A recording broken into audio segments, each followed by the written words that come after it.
मोहतरम नाजरीन, आप देख रहे हैं सरफराज इस्लाम। मैं हूं महबूबा से। आखिरी चरण का इलेक्शन का प्रचार प्रसार खत्म होने के दहाने पर है, कुछ ही लम्हे में है। चलिए पीसीसी के ट्रेजर जनाब संतोष पाठक जी, जो जुझारू लीडर है, नॉर्थ कलकत्ता के हर एरिया में गए हैं। हर एरिया में जाने के बाद जो सबसे बड़ा मसला था, कौन सा पेश आया था? पहले तो सरपरस्त के सारे दर्शकों को हृदय से आभार प्रकट करते हैं। शुक्रिया।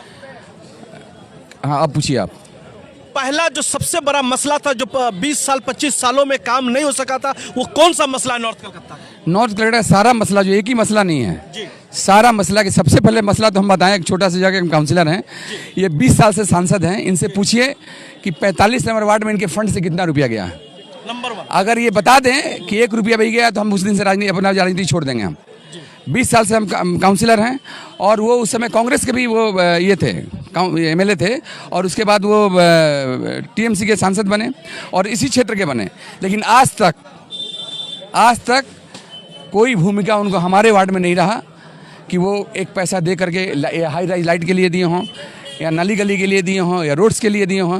ऐसा कुछ भी नहीं है सुदीप बंदोपाध्याय के लिए जो हम उनके लिए कहें कि वो हमारे यहाँ कुछ कर किए हैं। तो हम ये कैसे मान लें कि वो कहाँ क्या किए नहीं। और अभी पिछले 2 बार से वो सांसद जो हैं, उसका 1 पैसा जो है वो खर्चा नहीं किए हैं। ये सारे विरोधी लोग इनका ये बात बोल रहे हैं। आप ये उनसे पूछो आज जा करके, और पूछ के इस बात को दिखलाओ कि पिछले 2 बार से जो सांसद हैं, उनका जो भी फंड है, किसी वार्ड में उन्होंने कोई पैसा नहीं दिया।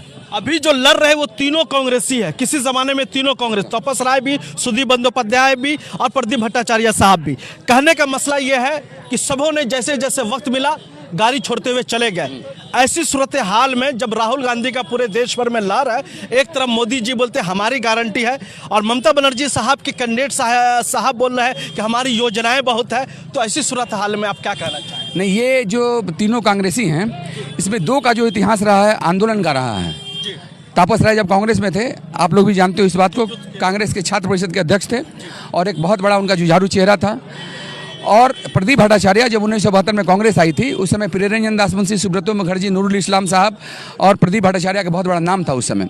तो इन लोगों का राजनीतिक जीवन जो है वो बहुत ही आंदोलनकारी रहा। लेकिन सुदीप बंदोपाध्याय का जो राजनीतिक जीवन रहा है वो चमचाबाजी से प्रेरित रहा है।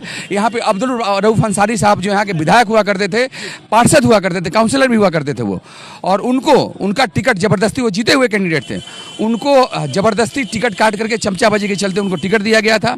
और आप जान लो कि वो ऐसा शख्सियत है कि एमएलए रहते रहते, सांसद रहते रहते, टीएमसी के साथ भी उसने ऐसा किया कि 2004 में अटल बिहारी वाजपेयी, आडवाणी, प्रमोद महाजन से मिल करके और वो फिर पार्टी बदलने का चाहा कि हम मंत्री बन जाए वहाँ। फिर जब दीदी को ये पता चला कि ये हमारे संग ऐसा ऐसा कर रहा है, जब टीवी में आने लगा, फिर दीदी ने एकदम आओ देखी नताओ संग जो है 6 वर्ष के लिए पार्टी से निकाल दी।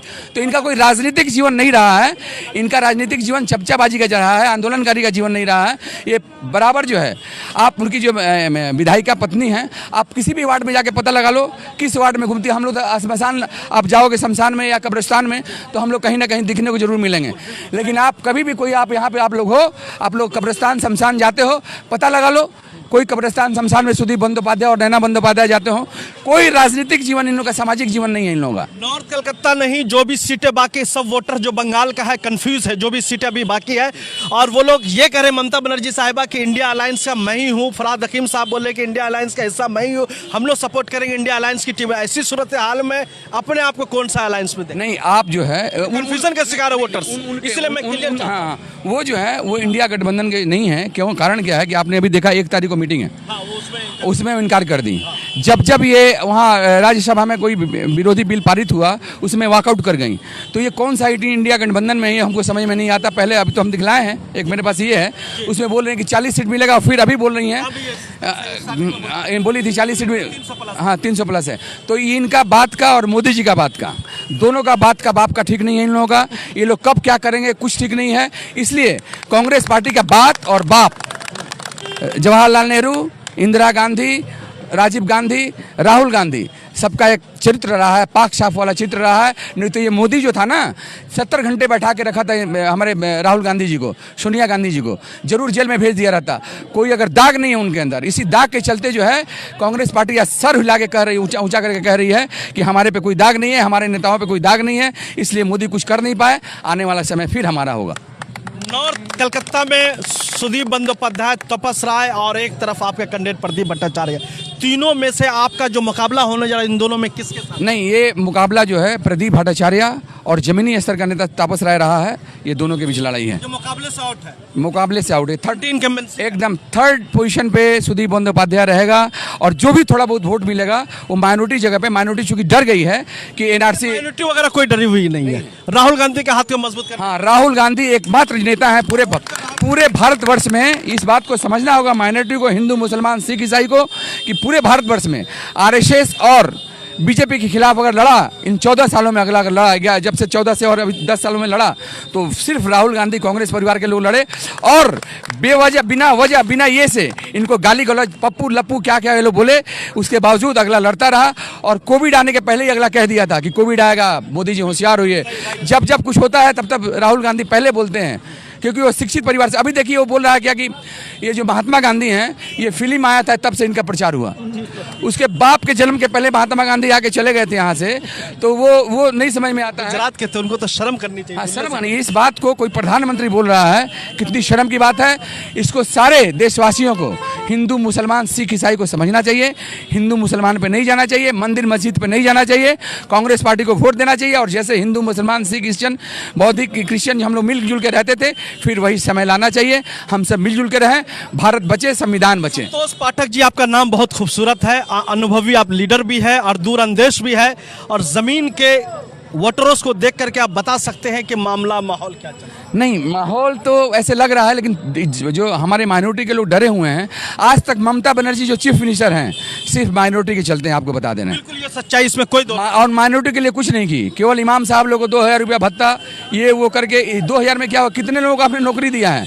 माइनॉरिटी के कितने लोगों को आपने नौकरी दिया है? आप हाँ, तो ये जो है, ये इनका जो है सिर्फ चाल चरित्र बहुत खराब है और सिर्फ माइनॉरिटी के चलते। हम तो माइनॉरिटी भाइयों से प्रार्थना करेंगे कि राहुल गांधी एकमात्र जो है लड़ रहा है आरएसएस बीजेपी के खिलाफ, सारे लोग मिलके राहुल गांधी को जिताएं। राहुल गांधी की हंसी आएगी, सारे हिंदू मुसलमान सिख ईसाई सब हंसेंगे। राहुल गांधी जी बोलते इस बार का जो चुनाव है 2024 का आम चुनाव नहीं है, बहुत खास चुनाव है। ये बात सही बात है, ये संविधान बचाने का है, क्योंकि ये लोग चाहते हैं कि अगर इस बार आ गए तो चुनाव नहीं कराएंगे। ऐसी एक बहुत बड़ा, सारे लोग विपक्ष के लोग बोल रहे हैं, अगर ऐसा आ गया तो भारत के लिए दुर्भाग्य होगा। ये आखिरी सवाल संतोष पाठक जी आपसे ले रहे हैं कि आपको अपने कैंडिडेट के जीतने का कितना परसेंटेज यकीन है?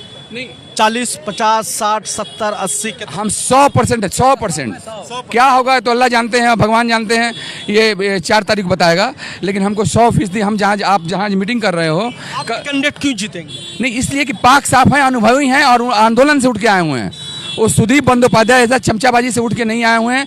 यहाँ के लोग जो है इनको देखे हैं, जानते हैं, परखे हैं। मंत्री रहने पे भी कोई चोरी का दाग नहीं है, कांग्रेस के अध्यक्ष रहने पे कोई चोरी का दाग नहीं है, सांसद रहने पे कोई चोरी का दाग इनके अंदर नहीं है। इसलिए हमको पूरा विश्वास है कि इस बार जो लोग हैं कांग्रेस पार्टी को वैली से लेकर के साइकिल चोरी तक का ये रहा है, ये जो रहा है, जिसके ऊपर दाग रहेगा, हमारे ऊपर अगर कोई दाग रहेगा, खुलेआम आप सुनोगे, उनके ऊपर ये दाग है। इसलिए सारे लोग बोल रहे हैं। भूसी चोरी में भी थे, भूसी चोरी केलेंकारी हुआ था बहुत 1973-74 में, उस समय भी ये थे। आप पता लगा पुराने नेताओं से पूछोगे, बताएंगे वो लोग। तो ये चोरी का बराबर देखिए, जिसका नेचर एंड सिग्नेचर बहुत कम चेंज होता है, सिग्नेचर और नेचर जो है बहुत कम चेंज होता है। ये लोग इसी में जन्म लिए हैं और इसी में लोग मरेंगे। बहुत बहुत शुक्रिया जनाब संतोष पाठक जी, हमने बहुत बात इनका कीमती समय लिया, बहुत बेबाकी के साथ इन्होंने सवाल का जवाब दिया। शुक्रिया, हमारे साथ जुड़े कैमरामैन जिसान के साथ नवाजिश। Welcome to K-Mall, a premium project by Kaleen Group. K-Mall is in the heart of Kolkata's electronic, garment and lifestyle hub, Khidirpur. K-Mall, which is designed as a world-class mall, is the outcome of endless effort of our experts, combined with modern superb techniques and new age design.